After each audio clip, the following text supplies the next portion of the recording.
ये क्या हुआ, कैसे हुआ, क्यों हुआ. मित्रांनो, काय झालं ते सांगतो मी तुम्हाला. आज सकाळी सकाळी आपण जाताना ना स्कूटीचं गेलं यार पेट्रोल संपवून. त्याच्या आपण आता जात होतो जत्रा हॉटेलला, पण ते पेट्रोल संपल्यामुळे ना त्याला धक्का मारवा पडतो. तुम्ही बघू शकता ते. त्याच्यानं पेट्रोल पंप लांब नव्हता, जास्त जवळ होता, म्हणजे 1 किलोमीटर होतं. त्याच्यानंतर धक्का मारू मारू जाम झालो. आलो मित्रांनो पेट्रोल टाकायला. तर हा भाऊ गाडीचा व्हिडिओ काढायचं सोडून माझाच व्हिडिओ काढत होता. भावाला सांगितलं मित्रा 500चं पेट्रोल टाकण्याची टाकी पॅक कर, काकीला लई भूक लागती घडी घडी.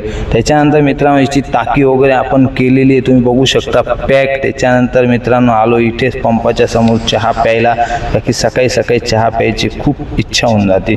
मित्रांनो आम्ही दोघं जण आहे ना पेट्रोल संपल्यामुळे चहा वगैरे खूप थकलो होतो, पसीना वगैरे खूप आलेला होता मित्रांनो. त्याच्यानंतर घेतली चहा पिऊन निघालो मित्रांनो. डबल आपल्याला जायचं होतं लॉन्सवर. तुम्हाला माहिती जे लॉन्स कोणते. त्याच्यानंतर लॉन्सवर जाताना तुम्ही बघू शकता वातावरण खूपच छान आहे. आणि आहे ना वातावरण खूप छान आहे असलं मित्रांनो आम्ही गाडीला धक्का देऊ खूप जाम झालेलो मित्रांनो. कधी ब्लॉग आवडत असेल ना आपला, लाईक फॉलो शेअर आणि कमेंट करायला विसरू नका. Bye bye.